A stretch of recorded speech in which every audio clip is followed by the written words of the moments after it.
여러분 안녕하십니까. 역사 스토리텔러 썬킴 인사드리겠습니다. 관심을 먹고 사는 사람 루이 14세. 교황에게로 가는 관심도 질투나 했던 루이 14세. 교회도 자기 발밑으로 놓게 됩니다. 뭐 하냐면 바티칸을 무시해버리고 교황청을 프랑스 안에 있는 카톨릭 주교를 자기가 다 임명을 해버려요. 원래 그 주교와 추기경은 교황이 임명하거든요. 됐고 여긴 프랑스 땅이잖아. 프랑스 땅 안에 있는 주교들은 말이야, 대주교 이런 사람들은 교황 저리 가. 나 루이 14세가 임명할 거야. 해요. 와. 왜? 그럼 당연히 이제 바티칸은 무시를 했지만, 격분을 했지만 어떡하겠어. 지 땅 안에 있는 지 주교 임명한다는데요. 그리고 이걸 넘어서 또 어떤 것까지 가냐면, 야, 지금 왜 프랑스 안에 개신교가 있고 카톨릭이 있고 두 교가 왔다 갔다 하고 뭐 저들끼리 싸워. 통합해. 하늘 아래, 적어도 프랑스 안에서는 하늘 아래 두 가지 종교가 있는 건 나 못 봐. 왜 저들끼리 싸워. 저들끼리 싸우면 또 저들끼리 관심 있을 거 아니야. 종교 통합해. 어떤 교로 할까요? 루이 14세는 카톨릭이었거든요. 당연한 거 아니야. 신교 탄압해. 개신교를 탄압하기 시작합니다. 그런데 자기 할배가 누군지 여러분 족보 다 까먹으셨죠? 루이 14세의 할아버지는 지금 뽕네프 다리 위에 딱 동상에 말 타고 있는 앙리 4세. 꼬댁! 수탉을 프랑스의 상징으로 만들어버린 앙리 4세가 루이 14세 할아버지잖아요. 앙리 4세가 낭뜨 칙령을 선포했지 않습니까?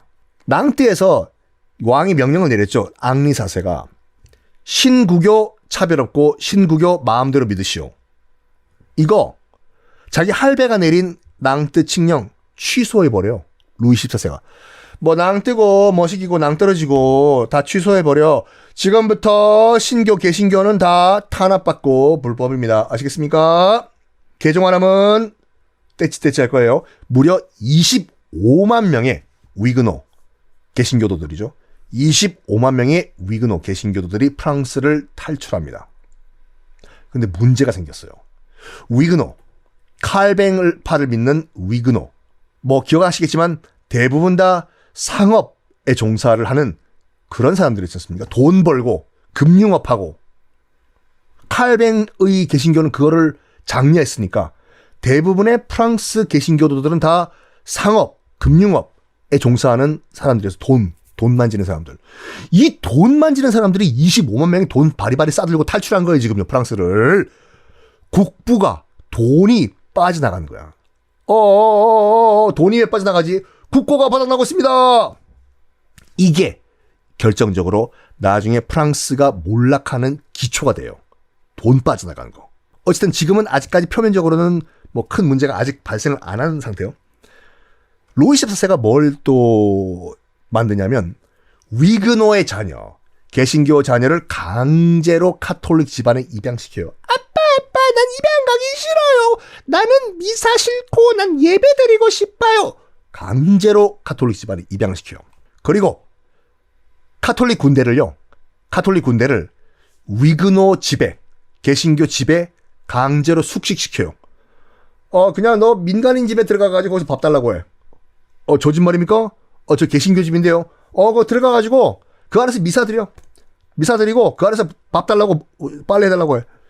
개종할 때까지. 그러니까 여러분 같으면 어떡하겠습니까? 개종하든지 탈출하든지 둘 중에 하나예요.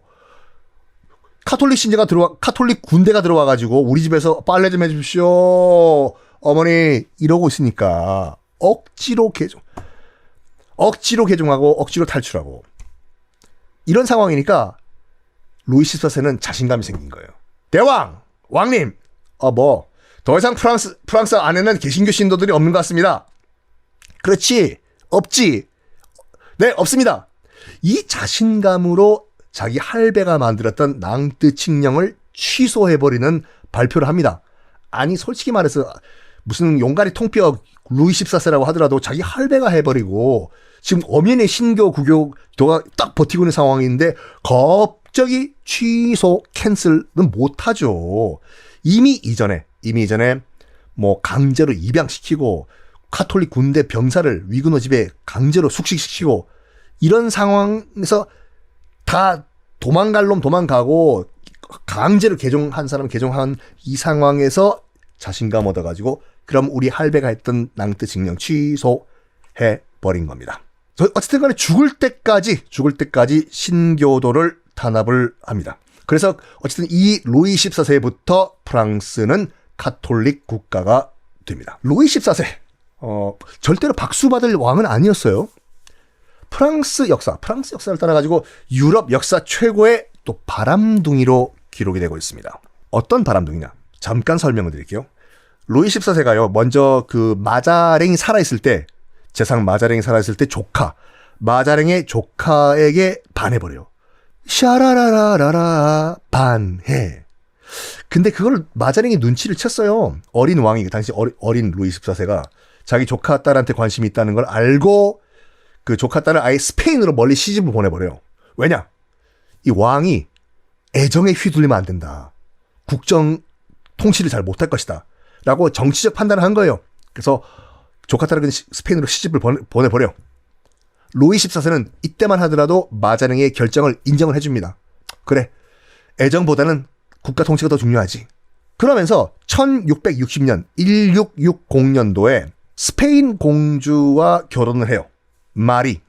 스페인 공주라고 해서 스페인 사람 아니에요. 앞전에도 말씀드렸지만 합스부르크가 출신이에요. 마리랑 결혼을 하는데 야, 이게 또 사랑이 없던 결혼이었어요. 정략 결혼.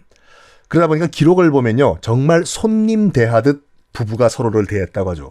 지인 대하듯. 안녕하십니까? 저 남편입니다. 명함 받으시죠. 안녕하세요. 저 당신 부인이에요. 명함 받으시죠. 손님 대하듯. 그러니까 점점 그 애정이 없는 결혼이다 보니까 눈길이 바깥으로 돌겠죠. 절대로 여러분 그러시면 안 돼요. 왕이 애인을 찾는다는 소문이 퍼지니까 많은 여인들이 루이 14세한테 잘 보이려고 붙어. 그 중에 루이스라는 여인이 딱 눈에 들어옵니다. 예뻤다고 해요.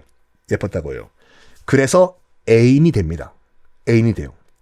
당연히 이제 정실 부인인 마리 왕후는 질투를 하겠지요. 저 뭔데 굴러 들어와가지고 부글부글 하다가 결국에는 이 애인 루이스와 남편인 루이 14세가 아이까지 낳아버려요. 와, 정부인 눈은 뒤집혀지는 거죠. 근데 어떻게 할 수가 없어 지금요. 자기 왕이 사랑하는 애인이기 때문에. 기록을 보면요. 어떻게 이 질투를 또 표시를 했냐면 이 정실 부인인 마리가 루이스 보고 빨리 파티 준비됐으니까 빨리 파티에 오라고 해. 빨리! 그때가 언제였냐면 그 아이를 낳고 몇 시간 후였어요. 복수한 거예요. 그러니까 산후조리가 아니라 아이 낳고 몇 시간 후에 지금 뭐 하는 거야? 내가 파티를 열었는데 지금 막 안 와? 이런 괘씸한 거 빨리 오라고 해. 그래서 정말 아이를 낳자마자 몇 시간 후에 눈물을 흘리면서 그 파티를 참석을 했다고 하죠. 루이스가요.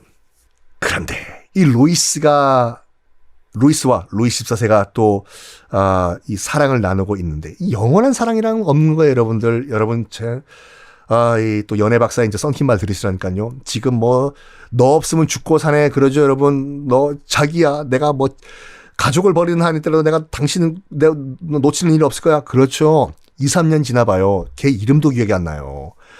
하여간 이 루이스와의 사랑 오래 갈 것 같죠? 아니에요. 또 다른 여인이 등장합니다. 또 다른 여인.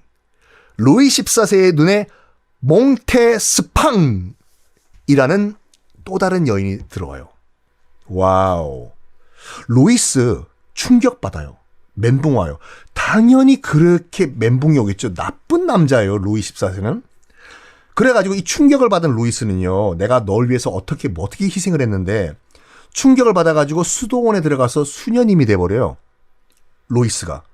그리고 평생 거기서 수녀로 수도 생활하다가 죽습니다. 기록에 따르면 평생 바람핀 거를 속죄하고 살았다고 하지요.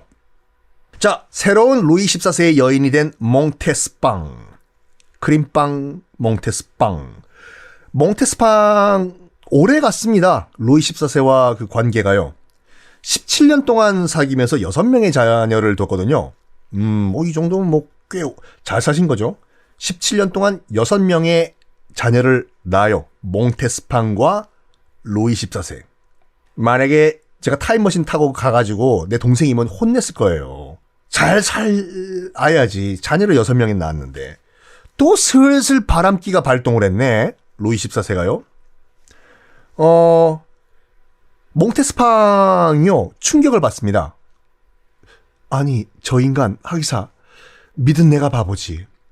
그래가지고 뭘 하냐면요. 마녀를 찾아가요. 마녀를 찾아가서 여보시오 마녀, 내가 지금 늙고 나이가 들어가지고 루이 14세의 지금 사랑을 빼앗긴 것 같은데 젊음을 다시 되찾을 수 있는 무슨 묘약 같은 거 없어? 있지요. 단가가 좀 비쌉니다. 돈은 얼마든지 있으니까 그 묘약을 나한테 주시오. 마녀를 찾아가서 이렇게 약까지 사 먹고 의료보험은 안 됩니다. 그리고 루이 14세 지금 뭐 거의 실질적인 남편이죠. 조금이라도 관심을 보이는 여인이 있으면 그 마녀 찾아가가지고 또 오셨습니까? 그 여인에게 저주를 퍼붓는 의식까지 펼쳤다고요. 제가 이 인형에 바늘을 찌르겠습니다. 쿡! 아! 이런 식으로. 그 사실을 루이 14세가 알아냈네. 몽테스빵! 크림빵! 지금 마녀를 찾아가가지고 이런 이딴 일을 한 것이 맞소! 알아보니까 맞는 얘기거든요. 쫓아내버려요, 몽테스빵을요. 자기 자녀 6명을 낳았는데 유책 사유는 지한테 있는 거 아니에요. 자기가 바람폈기 때문에. 근데 멀쩡하게 몽테스빵을 쫓아내버립니다. 그리고 또 뭐 하냐면 또 다른 애인을 만나요. 맹트농. 맹구 없다! 그 맹씨 아니에요.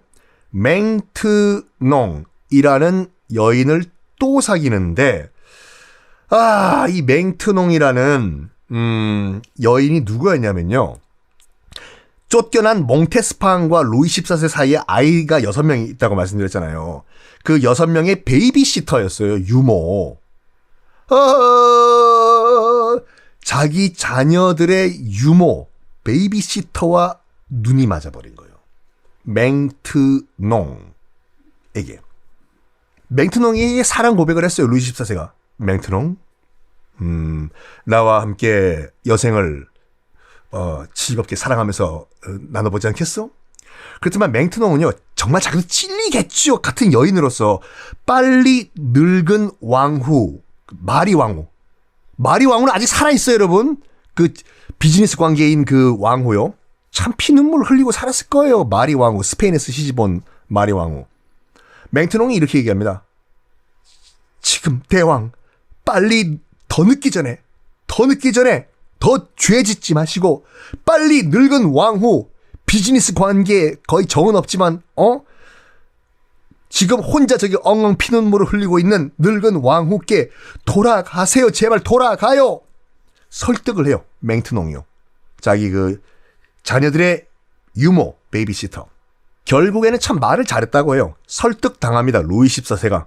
그래서 정신 차리고 루이 14세가 혼자 지금 그 독수공방하고 있는 마리 왕후한테 돌아갑니다. 이 마리 왕후는 정말 다시 오랜만에 등장하는데 이 맹트농에게 굉장히 고마워했다고 하죠. 그래, 정말 고맙소 맹트농. 그대가 정말 적극적으로 설득을 해줘가지고 우리 이 못된 씹어먹어도 정말 시원치 않은 이 바람둥이 왕이 다시 나한테 왔구려. 정말 함은 뭐합니까? 왕이 돌아오자마자 2년 후에 이 마리 왕후는 한많은 삶을 마감하고 맙니다. 나이는 45이었어요. 참 요즘 보면 한참 나이에 돌아가신 거죠. 그런데 이 루이 14세가 뭘 한 줄 아십니까? 왕후가 평생 진짜 피눈물을 흘리면서 한많은 삶을 마감을 하고 돌아갔었잖아요. 장례식 치르자마자 다시 맹트농 찾아가요. 아니 대왕 또 왜 오셨어 대왕? 맹트농, 지금 내 왕비가 죽었어. 나도 알고 있습니다. 벌써 신문 일면에 다 났습니다. 그래서 하는 말인데 나의 새 부인이 돼주십시오. 새 부인이 돼달라고 해요. 아니 얼굴에 무슨 철판 깔았나. 근데 그 뭐라고 할까, 맹트농이 이번에는 승낙을 합니다. 그 이전에는요, 그 왜 맹트농이 루이 14세의 이런 그 사랑 고백을 안 받아줬냐면 이런 말을 했어요. 나는 당신의 대왕님의 또 다른 애인, 정부가 되기 싫습니다. 나는 정부인 아니면 안 합니다. 이런 말을 한 거예요. 근데 지금 왕비가 죽었잖아요. 야, 이 장례식 치르자마자 49제 치르자마자 바로 뛰어가가지고 맹트농한테, 맹트농, 그때 당신이 그렇게 얘기했죠. 정식 부인이 아니면 나한테 안 오겠다고. 정식 부인이 될 수 있는 기회가 왔어. 부인이 죽었기 때문에 나랑 새롭게 딴딴따단 하지 않겠어? 해서 맹트농이 부인이 됩니다. 이제 프랑스의 정식 왕비가 된 거예요. 맹트농이. 자기 자식들의 유모, 베이비시터였던 여인에게 마음을 빼앗긴 다음에 결국에는 왕비로 만들어버린 루이 14세. 자, 이제 루이 14세 뭐 나쁜 얘기한 김에 다 해봅시다. 위생관념 빵점이었습니다. 빵점이요. 일단 뭐 다 아시다시피 베르사유 궁전에는 화장실이 없었어요. 물론 지금은 있지만 그 이제 파리 외곽에 베르사유 궁전을 만들 때만 하더라도 화장실이 없었습니다. 아니 그러면 너와 나 단둘이서 파티 한 다음에 화장실 급할 때는 어떻게 가야 되나요? 일단 루이 14세도 그렇고 변기통을 들고 다녔어요. 하인들이요. 그 옆에 귀족들도 다 옆에 변기통을 들고 있었어요. 그것도 한계지. 식사하시는 분들 죄송합니다. 넘친다든지 뭐 기타 등등 이런 일이 있을 때는 뭘 했냐면 귀족들이요. 술 마시다가 잠깐 바람 좀 쐬고 오겠어 하고 밖에 나가서 아무 잔디밭 이런 데 볼일을 봤어요. 아무데나. 진짜. 그러다 보니까 궁 관리 측에서도 뭘 했냐면 편말을 꽂은 거예요. 빡! 잔디밭에서 응가 금지 이런 식으로. 그 편말이 뭐냐면요. 편말이 프랑스어로 에티켓이에요. 그 에티켓을 지켜라는 표현이 거기서 나온 거예요. 그리고 또 루이 14세는 엄청나게 식탐이 심했어요. 먹을 걸 좋아했어요.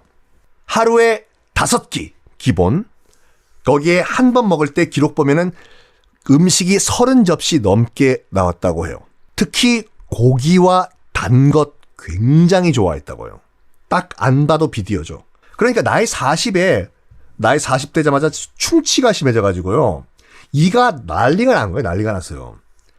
당시 이제 주치의가, 이건 참 흑역사인데, 주치의 이름이 닭광이거든요.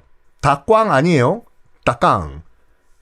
이 닭광이라는 표현 아시는 분들도 참 건강 조심하셔야 될 것이, 요즘은 단무지라고 하지 않습니까? 중국집 가면 먹는 거요. 단무지를 예전엔 닭광이라고 했거든요. 왜? 그 단무지가 일본말로 닭광이니까. 야, 지금 보면은 오히려 중국집 가면은 그 당시에 일본말을 더 많이 쓴 것 같아요. 이모네 여기 와레바시 하나 주세요. 와레바시는 나무젓가락. 여기 담아내기 좀 넣으세요. 담아내기는 양파. 여기 닭광 좀 넣으세요. 닭광은 단무지죠. 나중에 뭐 일본 살 기회가 있으면 말씀드리겠지만 닭광은요. 어떻게 만들어졌냐면 일본의 전국 시대가 끝난 다음에 100년 동안 치고받고 싸웠던 시대죠. 무사들끼리, 영주들끼리 100년 동안 전쟁을 하다 보니까 나라가 완전 박살난 거예요. 일본도요. 딱 그때가 임진왜란 전후거든요. 백성들이 먹을 게 없지 않습니까? 먹을 게 없잖아요. 그랬더니 한 스님께서 이 백성들을 불쌍하게 여기셔가지고 밥이라도 좀 약간 먹을 수 있게 아주 저렴한 반찬거리를 만들어낸 게 물을 바짝 말려가지고 소금에 절여서 짠지를 만든 거예요. 이거라도 해서 대충 밥 먹으라고. 예? 다른 반찬 없더라도. 이걸 보고 백성들이 고마워가지고 이 짠지 이름을 뭘로 할까 하다가 스님 이름을 붙인 거거든요. 그 스님 이름이 닭광대사예요. 진짜로. 그래서 닭광이 된 거예요. 닭광대사가 큰일 하셨죠. 다시 돌아와가지고 프랑스 주치의 이름은 다캉이에요. 이 다캉이라는 주치의가 엄청난 얘기를 하는 게 뭐냐면, 대왕, 아야, 이를 다 뽑아버리십시다. 에? 썩은 이가 만병의 근원이니까 이를 다 뽑아봅시다. 진짜로 이를 다 뽑아버려. 루이 14세 초상화를 보면요, 웃는 초상화가 단 한 개도 없어요. 왜냐면 이 웃는 순간 새카맣게 그려야 되기 때문에 이가 없어가지고 실제로 이를 다 뽑아버려요. 이 닭강이라는 돌파리가 아래 이를 뽑다가 아래턱에 금이 가요. 실제로. 그리고 윗니를 뽑다가 입천장과 코가 뚫려버려요. 터널이 생겨요. 이거 제 농담하는 게 아니라 정사 기록에 나와 있는 거예요. 그래가지고 콧물이 입천장에서 새는 거예요. 그래가지고 이 돌파리가 또 뭐 했냐면 쇠 젓가락을 불에 달고가지고 이거로 입천장을 40번 이상 지졌다고 해요. 뭐 하는 거야? 납땜합니다. 대왕. 되나 그게. 젓가락 가지고 이게 실로 봉합을 해야 되는데 이거 젓가락으로 지지니까. 이제 이가 다 없는 상태예요. 이가 다 없는 상태이기 때문에 이제 못 씹어 먹어요. 그러니까 모든 걸 다 전복죽 같은 죽으로 만들어서 그냥 마셔요. 고기도 죽, 뭐도 죽, 다 죽. 그러다 보니까 이거 제가 더럽지만 제가 지어낸 얘기가 아니라 의료 기록이 남아있어요. 의료 기록이요. 그러니까 뭐 죽을 마시다가 일단 입천장과 코가 뚫려 터널이 생긴 상태이니까 입안에 있던 음식물이 잘못해서 코 안으로 들어간 거예요. 그게 또 며칠 동안 거기서 부패한 다음에 나중에 코 풀 때 튀어나오고, 이러니 걸어다니는 거의 시궁창 냄새덩어리였다고 합니다. 못 씹어 먹으니까 이 양반이요, 만성 소화불량에 또 빠지거든요. 아이고 배야, 아이고 장 트라볼타, 아이고 배야. 이러니까 또 이 다캉이라는 돌파리가 주치의가 또 뭐라고 했냐면, 대왕, 가장 이상적인 장 트러블 상태는 장이 텅텅 빈 빈장 상태입니다. 해서 강제로 설사약을 먹여서 푹 설사를 시켰다고 하는데, 정말 기록에 따르면요, 짐승의 악취가 풍겼다. 이 루이 14세 근처만 가더라도 라고 기록에 남겨져 있어요. 기록을 보면 평생 태어나서 죽을 때까지 목욕을 딱 2번 했다고 해요. 그 당시 이런 믿음도 있었거든요. 목욕을 하면은 전염병 얻는다. 그만큼 물 상태가 안 좋아가지고 그 당시요. 그 수인성 병 있지 않습니까? 뭐 그것도 맞는 얘기예요. 일반 시민들이 뭐 저 시궁창 이런 데 개울 더러운 물에 들어가서 목욕을 하면은 뭐 수인성 질병 콜레라 같은 거 걸렸겠지요. 그래서 그런 뭐 소문이 돌았어요. 목욕하면 병 걸린다. 딱 평생 2번 목욕을 하신 우리 루이 14세. 그러니까 그런 악취를 없애려고 엄청나게 많은 향수를 또 뿌렸어요. 루이 14세가요. 그거 자체도 두통이야. 그리고 포크를 또 안 썼어, 이 양반이요. 물론 포크는 다 뭐 보급이 된 상태였어요. 그 당시에 프랑스 사회에서도요. 근데 이 루이 14세는 참 무슨 얘기를 했냐면요. 포크를 쓰면 남자가 아니다. 실제로 그 양반이 한 얘기예요. 손으로 먹어야 된다. 와일드하게. 그러니까 항상 손은 기름 범벅이 돼 있겠죠. 거기까지. 지저분한 얘기는 거기까지. 루이 14세 그 초상화를 보면요, 엄청나게 큰 그 검은색 가발을 쓰고 있는 게 보일 거예요. 검색해 보세요. 일단 안 웃어요. 웃으면은 이가 하나도 안 보이는 게 보이니까. 그리고 큰 검정색 가발 쓰고 있죠. 그게 왜 그러냐면 진짜 어렸을 때부터, 젊었을 때부터 탈모가 심했어요. 루이 14세. 탈모가 심해가지고 그거 가리기 위해서 일부러 약간 콤플렉스가 있을 때 더 큰 걸 원하지 않습니까? 큰 가발을 썼습니다. 이런 루이 14세도 사람이다 보니 죽겠죠. 죽었어요. 짐이 곧 국가다 라는 말을 했다고 하는데, 솔직히 딱 까놓고 말해가지고 루이 14세가 한 말은 그게 아니에요. 짐이 곧 국가다가 아니라 죽기 전에 유언 중에 했던 말이 뭐가 있냐면, 짐은 죽는다. 그러나 국가는 영원하다. 이게 와전이 돼가지고 짐이 곧 국가다라고 우리가 알고 있는데 실제로 루이 14세가 한 말은 짐은 죽는다 그러나 국가는 영원하다 이거라고 하죠. 1715년 9월 1일 루이 14세는 72년간 프랑스를 통치하고 사망을 합니다. 일단 주치의들 다 들어와가지고 부검을 한 다음에 이제 장례를 치르는데 심장만큼은 부검 이후에 매장을 안 하고 화학 약품 처리를 해서 보존을 했다고 해요. 루이 14세의 심장. 알코올 같은 거에 넣었겠죠, 심장을요. 그런데 프랑스 혁명 이후에 나중에 발생하는 이 심장이 사라져버린 거예요. 루이 14세의 심장이. 어디 갔어? 심장! 총 맞은 것처럼 어디 갔어? 이게 영국으로 흘러들어갔습니다. 영국으로 흘러들어가가지고 루이 14세가 사망한 이후에 약 100년 후에 알코올에 보관돼 있던 이 루이 14세의 심장을 영국에 있는 한 의사가 실제로 먹어버렸어요. 진짜로. 이 의사가 굉장히 미식가였다고 하거든요. 그래서 궁금했던 거죠. 태양왕 심장의 맛은 어떨까? 기록을 보면 이건 야사가 아니라 진짜로 기록을 보면 뭐라고 나와 있냐면 왕의 심장이라고 해서 특별한 맛은 없었다라고 기록을 남겼습니다. 자랑한 거죠. 자랑을 해요. 루이 14세 사망을 했습니다. 1715년 9월 1일 사망을 했는데 너무 오래 산 거예요. 많은 분들이 야 그렇게 지저분하게 이도 없고 뭐 설사 대마왕인데 그렇게 오래 살았겠냐? 정말 오래 살았습니다. 지저분한 위생 상태와 장수와는 별 관계가 없는 것 같아요. 루이 14세가 너무 오래 살다 보니까 어떤 일이 발생하냐면 아들이 자기 살아있을 때 죽어요. 손자도 자기 살아있을 때 죽어요. 단순 비교가 될 수 있을지 모르겠지만 거의 지금 영국 엘리자베스 2세 여왕과 비슷한 얘기예요. 아들 찰스 황태자 74세예요. 아직까지 자기 엄마가 죽어야지 자기 왕이 되는데 그냥 스탠바이 상태로 있어요. 오죽했으면 자기 밑에 있는 뭐 윌리엄 등등등 손 있지 않습니까? 손자. 혹시라도 나중에 그 엘리자베스 2세가 죽은 다음에 다음 왕은 미안한 얘기지만 찰스 황태자는 스킵해버리고 그 손자들 중에 아무나 저기 왕 시키자, 다음 왕 시키자 이런 말이 나오는 게 너무 오래 대기만 했거든. 찰스 황태자가요. 근데 여기는 대기하다가 죽어요, 아들이요. 아버지, 나 먼저 갑니다, 아버지.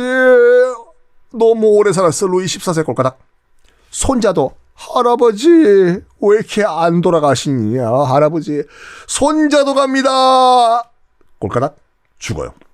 이제 누가 남아있냐? 증손자가 남아있습니다. 5살이었어요. 너 몇 살? 5살. 증손자 5살짜리 애가 다음 왕이 되는데 다음 왕 맞습니다. 이 5살짜리 증손자가 루이 15세였어요. 루이 15세. 루이 15세가 5살의 왕이 됐지 않습니까? 그런데 이건 이 얘기도 하고 넘어가야 되겠네. 루이 14세가 바로 안 죽어요. 바로 안 죽습니다. 보통 나 이제 간다. 얘들아 그러면 참 이 세상 소풍 왔다가 잘 간다. 다음 세상에서 보자. 이래야 되는데 이걸 3번, 4번, 5번까지예요. 나 간다 했는데 안 죽어. 아직 안 간다. 그때 이제 약간 루이 14세에서 멋있게 가려고 딱 저기 필이 온다고 하죠. 사람들 이제 곧 죽을 것이라는 걸. 신하들과 가족들을 다 불러요. 다 불러놓고 그동안 즐거운 여정이었다. 난 대프랑스를 만들어라. 갑자기 또 힘이 나네. 한번 이걸 5번 한 거예요. 이번엔 진짜인 것 같다. 와라. 대프랑스를 가져라. 어제 먹은 바카스가 다시 이게 약발이 듣네. 이거 왜 이러냐. 5번은 계속 작별 인사를 한 거예요. 왔다 갔다 왔다 갔다 왔다 갔다 왔다 갔다. 죽기 직전까지. 그래서 루이 14세도 나 이러다가 정말 안 죽는 거 아닌가? 해가지고 정말로 죽기 직전 이틀 전까지 그냥 평상시대로 그냥 국사를 봤대요. 나 안 죽는 것 같아. 죽으려고 하면 또 그 약발이 다시 올라오고. 근데 정말 죽기 이틀 전, 진짜로 죽기 이틀 전에 이 대식가가 한 끼 식사에 30접시를 먹던 이 대식가가 음식에 손도 못할 정도로 병세가 악화됐다고 합니다. 그때는 정말 자기가 이제 죽는구나 라고 느꼈겠지요. 그로부터 이틀 후에 정말로 사망을 하는데, 자, 루이 15세 증손자 5살. 너무 어렸어요. 너무 어린 왕이 온 지 다음 왕이 되면 보통 일반적으로 섭정 얘기가 나오거든요. 섭정이 뭐냐면 대신 통치하라. 어른들 중에 뭐 엄마가 한다든지 뭐 삼촌이 한다든지 이런 식으로 얘기가 나와야 되는데, 그 섭정 얘기를 안 하고 죽은 거예요. 루이 14세가. 다음 섭정이 누군가 돼야 돼요. 근데 루이 14세는 섭정 얘기가 없이 죽었어요. 5살짜리 애는 실질적으로 통치를 못해요. 5살이면 지금 어린이집 가야 되는 나이죠. 이 상황에서 루이 14세와 사이가 안 좋았던 파리 법원에서 어떤 결정을 내리냐면요. 아니, 루이 14세와 파리 법원이 왜 사이가 안 좋았나요? 여러분들, 이러시면 안 돼요. 벌써 기억을 못 하십니까? 루이 14세가 어렸을 때 당시 마자랭이란 재상이 있었을 때 법원이랑 치고받고 싸우면서 법관 구속하고 난리가 났잖아요. 그것 때문에 법관들 들고 일어나고, 그 프롱드의 난, 그 뭐 돌팔매의 난 때문에 루이 14세 10년 동안 쫓겨다니고 했지 않습니까? 뭐 가스통, LPG 등장하고 사이가 안 좋아요. 루이 14세와 파리 법관들은요. 그래가지고 이 파리 법원에서 어떤 결정을 내리냐면, 루이 14세의 동생 아들, 루이 14세의 동생 아들. 자, 여러분 퀴즈. 루이 14세의 동생 아들 두 글자로 뭐라고 할까요? 뚜뚜뚜뚜뚜뚜뚜 조카라고 하죠. 전문용어로. 아이, 순간 헷갈렸죠? 에이. 그러니까 루이 14세의 조카 필립 오드레앙이라는 조카가 있었는데, 이 조카를 섭정으로 만들어버려요. 프랑스 이 파리 고등법원에서. 어쨌든 왕족이니까 섭정 좀 하십시오. 요거까지 말씀드리면 더 헷갈리는가? 자, 그러면 이 필립 오드레앙이 루이 14세 조카잖아요. 그럼 새 왕 루이 15세와 이 필립 오드레앙은 무슨 관계일까요? 자, 여러분 족보 상식 퀴즈. 아, 답답하죠? 뭐야, 프랑스 역사를 떠나가지고. 자자자. 루이 15세 5살짜리 새 왕 있고, 지금 새로 섭정을 맡은 필립 오드레앙, 루이 14세 동생 아들 조카예요. 자자자. 땡! 다 틀렸죠. 정답은 루이 15세의 오촌 당숙이죠. 아이, 난 참네. 저도 계산해봤는데 이런 걸 왜 하는지 몰라. 당숙.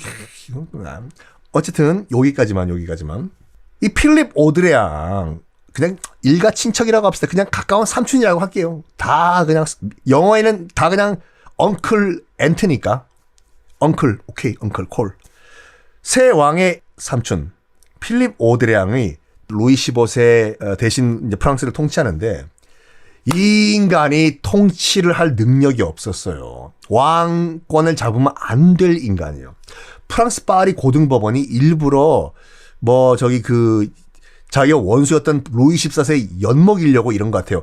엿먹으라는 욕이 아니에요. 이건 나중에 또 말씀드리겠지만 실제로 어떤 역사적 배경이 있는 편이에요. 이 루이 15세 대신 통치를 하게 된 필립. 이전에는요, 섭정하기 전에는 뭐 했냐면 매일매일 도박과 술, 여기에 빠져 살던 사람이었습니다. 땡겨! 퓨! 짱! 빠친코. 물론 빠친코는 나중에 생기지만. 여러분 드라마 빠친코 보셨어요? 우리나라 아픈 근현대사를 단편적으로나마 알 수 있는 그 드라마. 빠친코가 왜 빠친코인지 아십니까? 별을 옆으로 자꾸 샌다. 빠친코는요, 그 슬롯 머신이잖아요. 이게 그 소리를 나타내는 표현이에요. 우리는 작대기를 당길 때 절컹이라고 하지 않습니까? 일본어로는 파칭이라고 해요. 소리. 그리고 우리가 그 구슬 같은 게 돌돌돌돌돌돌돌돌돌돌돌 굴러 나온다고 하지 않습니까? 소리로. 근데 일본어로는 거러거러거러거러거러거러거러거러 굴러 나온다고 해요. 그래서 그 기계 슬롯 머신에 나오는 소리 파칭 땡기면 거러거러거러거러거러 굴러 나온다고 해서 나온다고 해서 파칭 거예요. 진짜로 제가 여기서 거짓말 하겠습니까? 하여간 이 필립은요, 매일 밤 도박의 술에 이렇게 막 살던 사람이었는데 갑자기 프랑스 제국 통치를 맡게 된 거예요. 자, 이때부터 프랑스가 어떻게 거덜나는지 말씀드리겠습니다. 자기 삼촌이었던 루이 14세는 수많은 전쟁을 벌였죠. 정복전쟁. 뭐 진 적은 없지만 그래도 나라 거덜났어요. 특히 베르사유 궁전 건축이 정말 대박이었어요. 20년 동안 건설했거든요. 베르사유 궁전을. 매일 밤 얼마나 공사가 무지막지한 공사였냐면 매일 밤 노동자들이 죽어서 수레에 실려 나갈 정도로 빨리 재촉한 공사였고 어마어마한 공사였습니다. 당시만 하더라도. 그리고 지금은 아닌데 베르사유 궁전의 당시에 그 정원에 동밭이었던 정원에 뭐가 심어져 있었냐면 오렌지 나무들이 심어져 있었어요. 오렌지 나무 1200그루가 심어져 있었다고요. 프랑스에서 오렌지는 잘 안 자라거든요. 귀한 식물이다 보니까 관상용으로 본 거예요. 저게 뭐야? 동글동글하고 노란색 저게 오렌지라고 따뜻한 지방에서 자라는 거예요. 저게 지금 1200그루나 있어. 역시 화려한 베르사유 궁이야.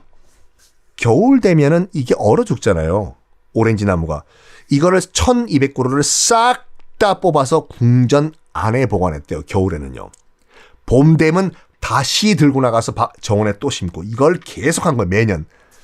이러다 보니까 거덜나요 안 나요? 나라 재정이요.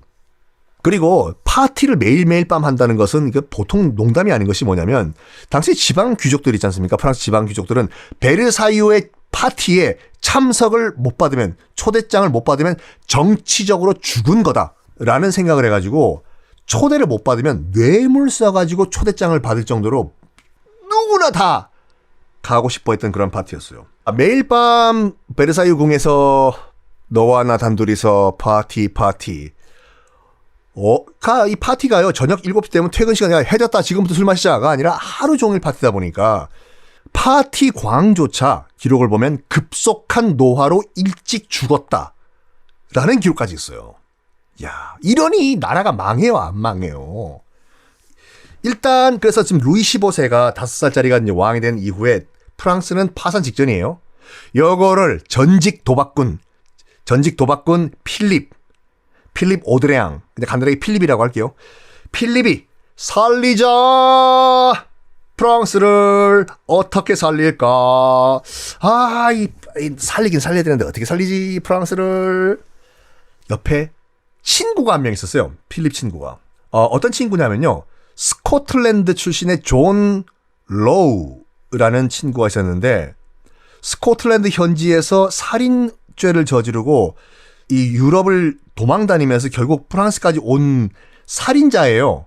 스코틀랜드에서 살인자. 근데 말빨이 정말 좋았대. 이 존 로우라는 이 스코틀랜드 살인자가. 실제로 돈과 무역, 머니 앤드 트레이드라는 책까지 써가면서 돈 벌 수 있는 강연을 막 하고 다녔대요. 유럽 전체에서. 경제 전문가로 활동을 한 거예요. 말빨. 그러니까 뭐 투자금 모으고 도망가고 투자금 모으고 도망가고 인간 말종이에요.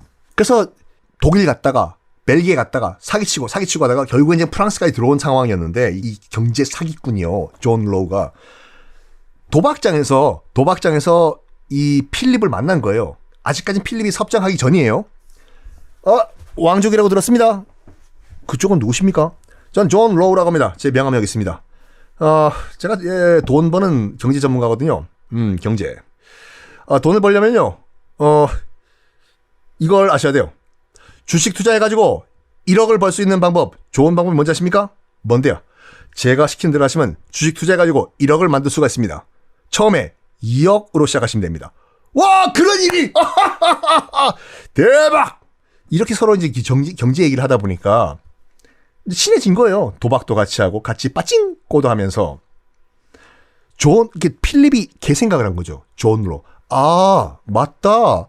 도박장에서 우리 말밥 주면서 만났던 그 존 로우라는 스코틀랜드 친구, 경제에 대해서는 빠삭하던데, 야, 가서 데려와봐. 네. 오랜만이요. 존 로우 잘 지냈어? 아유, 섭정되셨다고 들었습니다. 축하드립니다. 하하하. 존 로우한테 물어봤겠죠. 프랑스에 이제 파산 직전에 프랑스에 재정을 살릴 수 있는 방법이 뭐가 있겠어, 존 로우? 샬라샬라 쫙 푸는 거예요. 그래서 존 로우를요, 프랑스 일개 국가의 재무 담당 책임자에 앉혀버려요. 이 사기꾼 살인자를요. 이 존 로우가 했던 말이 뭐냐면, 필립, 일단 지폐란 것이 종이로 된 돈인데 이거를 찍어냅시다. 돈이 돌아야지 경기가 좋아질 거 아닙니까? 그 당시에는요, 프랑스에서는 동전이라기보다 주화만 있었어요. 금전, 은전, 은화, 금화만 있었습니다. 금 무게재 가지고 금 무게만큼의 가격을 쳐주는 거였어요. 여러분, 지금도 동전 보면요, 옆에 동그란 옆에 보면 이게 그 톱니바퀴처럼 금 쫙 있잖아요. 그게 멋으로 그런 게 아니라 이 당시부터 이렇게 만들어진 거거든요. 그러니까 갓 만들어낸 금화 같은 경우에는 홈이 깊겠죠. 값어치가 더 있어요. 그 정말 그 달가서 거의 이제 달글수록 값어치가 떨어진다고 보시면 돼요. 금화의 가치가. 그 일일이 재고 있을 수는 없으니까 무게를. 은화도 마찬가지고. 그래서 금화, 은화의 가치를 눈으로 딱 보고 측정하기 위해서 판 거예요. 그런데 존 로우는 획기적인 제안을 해요. 어디 금화, 은화 그거 만드시 그거 말고 획기적으로 지폐를 찍읍시다. 지폐를 찍어가지고 국가에서 보증하면 될 거 아니야. 국민들이 아니 이거 종이 쪼가리를 뭘 믿고 이걸 우리가 돈으로 씁니까? 국가에서 보증을 해주면 될 거 아닙니까? 땅 개런티 바이 국가. 이러면 통할 거라고. 이거를요, 필립이 오케이를 해요. 그래서 대책도 없이 지폐를 찍어내기 시작해요. 이게 프랑스 역사상 첫 지폐였습니다. 이 돈으로, 이 지폐를 막 찍어낸 돈으로 처음 뭐 하냐면 나라 정부의 빚을 갚아버려요. 장부상으로는 깨끗하죠. 아니, 일반적으로 봤을 때 상식으로 은행 안에 금이 1억 원어치 있어야지 그 1억 원어치의 지폐를 발행을 해야지 그게 지폐 종이 쪼가리가 값어치가 있는 거 아니에요, 솔직히. 한국은행 창고 안에 보통 한국은행 앞에 분수대 밑에 금괴가 있다고 하는데 하여간 은행 안에, 중앙은행 안에 1억 원짜리 1억 원어치 금괴가 있어야지 그거만큼의 지폐를 발행해야지 그 종이 쪼가리가 가치가 있는 거 아닙니까? 근데 이 양반들이, 이 건달들, 이 도박꾼들 두 놈이 뭘 했냐면 아무것도 없이 그냥 종이 쪼가리 찍어낸 거예요. 찍어낸 다음에 그 돈으로, 일단 돈이니까 국가에서 찍어낸 돈, 그거로 정부 왕실의 빚잔치를 싹 끝냅니다. 일단 장부는 깨끗해졌어요. 와, 봐라. 내가 말했잖아요, 필립. 나 좋은 놈만 믿으라고. 이 장부 깨끗한데? 여기에 오바를 하기 시작해요. 존 로우가. 돈을 더 벌고 싶어 한 거지. 뭘 하냐면, 당시의 루이지아나, 미국사 편에서 다 말씀드렸어요. 지금 현재 미국에 있는 루이지아나 주가 아니라 당시 미국 중부에 있는 땅 전체를 다 루이지아나라고 불렀어요. 왜냐? 거기 프랑스 식민지예요. 당시에는요.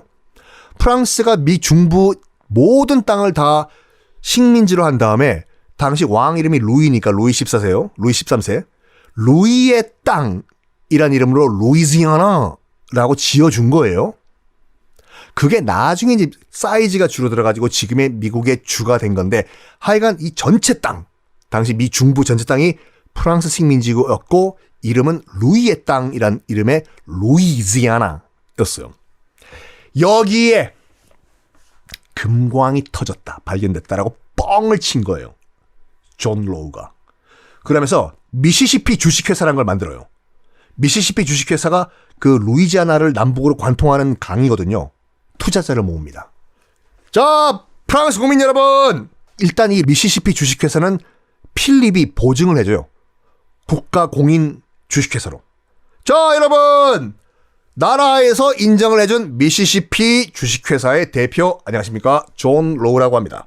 지금 여러분 저기 미국 신대륙에 우리 프랑스 식민지가 있는 거 아시죠? 루이지아나라고. 거기에 금광이 발견됐어. 땅값이 오를 겁니다. 지금부터 우리 미시시피 주식회사에 주식을 팔 거니까 여러분 지금 안 사면 후회합니다. 내일이면 더 올라요. 내일이면 더 올라. 900 쓸라, 1000 쓸라, 1200 쓸라.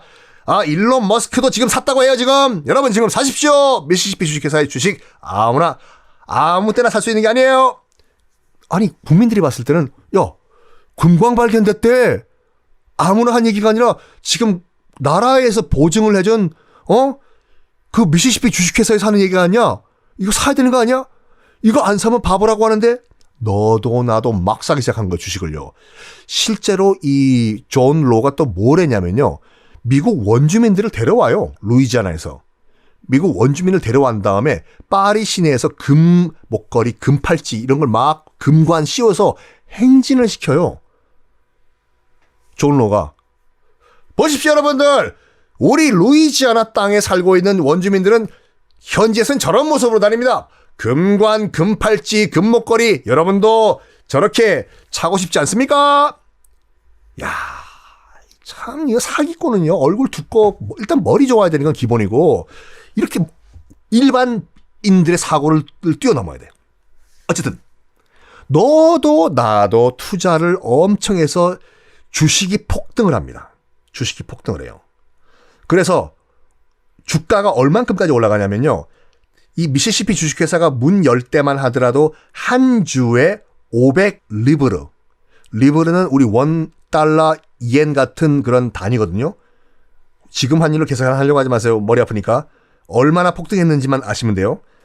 원래 한 주가 500 리브르였는데 이게 2만 리브르까지 주가가 폭등을 합니다. 폭등을 해요.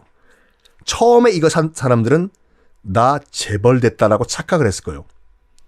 1000 슬라, 1200 슬라, 일론 머스크 명함도 못 내밀 정도의 폭등이에요. 500원인 주가 하나가 500원이었는데 지금 원래 처음에 2만 원으로 뛴 거예요, 이게요. 주식 안 하시는 분들은 감 모르시죠? 옆에 주식하는 사람 있으면 물어봐요. 야, 저기 원래 한 주에 500원 하는 게 2만 원으로 뛴 거 어떤 주식이냐? 어느 주식이야? 어디야? 야, 직원이야. 분명히 그럴걸요? 이렇게 된 거예요, 지금요. 야. 그런데 이게 너무 주가가 오른 거거든요, 이게. 이 회사 어떻게 됐을까요? 다음 시간에 공개하겠습니다.